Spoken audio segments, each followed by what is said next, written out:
Praise the Lord. Good morning. கர்த்தர் நல்லவர், அவர் கிருபை என்றும் உள்ளது. மல்கியா 4:2 நீங்கள் வெளியே புறப்பட்டு போய் கொழுத்த கன்றுகளைப் போல வளருவீர்கள். மல்கியா 4:2 என் நாமத்துக்கு பயந்திருக்கிற உங்கள் மேல் நீதியின் சூரியன் உதிக்கும், அதன் செட்டைகளின் கீழ் ஆரோக்கியம் இருக்கும்.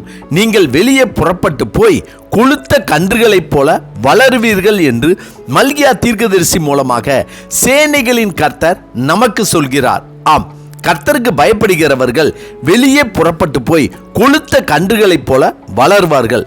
கர்த்தர் தன்னுடைய நாமத்துக்கு பயந்தவர்களை பார்த்து புறப்பட்டு போங்கள் என்றார். கர்த்தருக்கு பயந்தவர்கள் அவருடைய சொல்லை கேட்டு அவருடைய கட்டளையை கேட்டு புறப்பட்டு சென்றவர்கள் வெளியே எப்படி வளர்ந்தார்கள், வாழ்ந்தார்கள் என்று நாம் பரிசுத்த வேதாகமத்தில் ஆராய்ந்து பார்த்தோமானால் சிலரை எடுத்துக்காட்டாக சொல்லலாம். கர்த்தர் ஆபிரகாமை நோக்கி, நீ உன் தேசத்தையும் உன் இனத்தையும் உன் தகப்பனுடைய வீட்டையும் விட்டு புறப்பட்டு நான் உனக்கு காண்பிக்கும் தேசத்துக்கு போ, நான் உன்னை பெரிய ஜாதியாக்கி உன்னை ஆசீர்வதித்து உன் பேரை பெருமைப்படுத்துவேன், நீ ஆசீர்வாதமாய் இருப்பாய் என்றார். கர்த்தர் ஆபிரகாமுக்கு சொன்னபடியே அவன் புறப்பட்டு போனான். கர்த்தருக்கு பயந்து வாழ்ந்த ஆபிரகாம் கர்த்தருடைய சொல்லுக்கு கீழ்ப்படிந்து அப்படியே புறப்பட்டு போனபடியால் அவன் எப்படி நாளுக்கு நாள் வளர்ந்து கொண்டே போனான் என்பதை நாம் நன்கு அறிந்திருக்கிறோம். அவன் மூலமாக ஒரு பெரிய இஸ்ரவேல் ஜனக்கூட்டம் உண்டானது. அடுத்தபடியாக தாவீதை நோக்கி, நீ புறப்பட்டு போ என்றார்.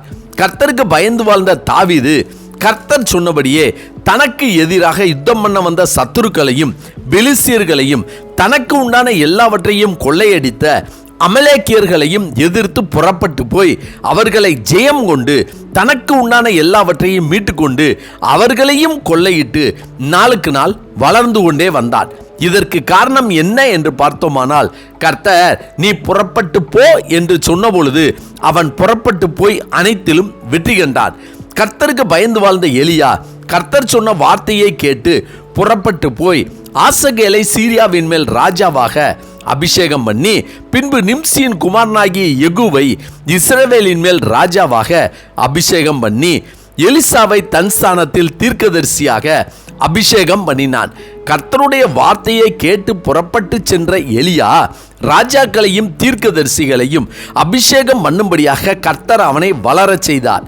கர்த்தருக்கு பயந்து வாழ்ந்த எரேமியா, எசேக்கியேல் போன்ற தீர்க்கதரிசிகள் கர்த்தருடைய வார்த்தையின்படி புறப்பட்டு போய் ராஜாக்களையும் ஜனங்களையும் எச்சரிக்கை செய்து அவர்களை கர்த்தருக்கு பயந்து வாழும்படியாக திருப்பி விட்டார்கள். கர்த்தருடைய வார்த்தையை கேட்டு யோசேப்பு மரியாளையும் இயேசுவையும் கூட்டிக் கொண்டு இஸ்ரவேலை விட்டு எகிப்துக்கு ஓடிப்போனான். மீண்டும் கர்த்தருடைய வார்த்தையை கேட்டு எகிப்திலிருந்து புறப்பட்டு இஸ்ரவேல் தேசத்திற்கு போனான். எனவேதான் ஆண்டவராய் இயேசு கிறிஸ்து ஏரோது ராஜாவின் கையிலிருந்து தப்பி வளர்க்கப்பட்டார்.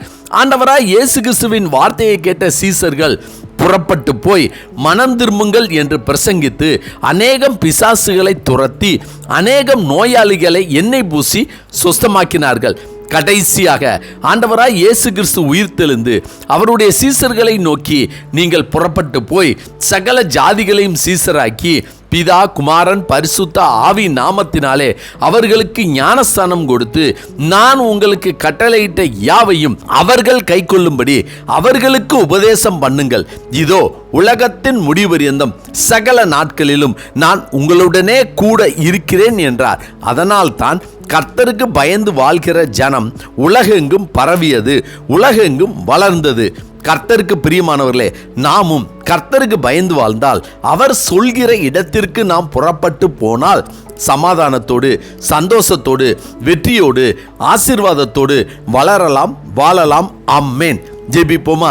சர்வ வல்லமை உள்ள சேனைகளின் தேவனாகிய கர்த்தாவே, நாங்கள் உமக்கு பயந்து வாழவும் உம்முடைய நீதியின் சூரியன் எங்கள் மேல் உதிக்கவும் அதன் செட்டைகளின் கீழ் நாங்கள் ஆரோக்கியமாய் வாழவும் நீர் சொல்கிற இடத்திற்கு நாங்கள் புறப்பட்டு போய் ஜெயத்தோடு ஆசீர்வாதத்தோடு நாளுக்கு நாள் வளர விருத்தி அடைய கர்த்தர் எங்களுக்கு கிருபை செய்ய வேண்டும் என ஆண்டவராகிய இயேசு கிறிஸ்துவின் இன்ப நாமத்தில் ஜெபிக்கிறோம். கர்த்தாவே, இந்த நாளை நீர் எங்களுக்கு கொடுத்ததற்காக நன்றி. இந்த நாளில் உமக்கு பயந்து வாழ்கிற நாங்கள் புறப்பட்டு போகிற இடங்களில் எல்லாம் உம்முடைய வல்லமையின் கரம் எங்களோடு கூட இருந்து எல்லாவற்றிலும் சமாதானத்தையும் நன்மையையும் ஆசீர்வாதத்தையும் அற்புதத்தையும் கட்டளையிடும்படியாய் ஜெபிக்கிறோம் நல்ல பிதாவே. ஆமேன், ஆமேன். கர்த்தர் நல்லவர், அவர் கிருபை இன்று முழுவதும் நம்மோடு கூட இருப்பதாக. ஆமென்.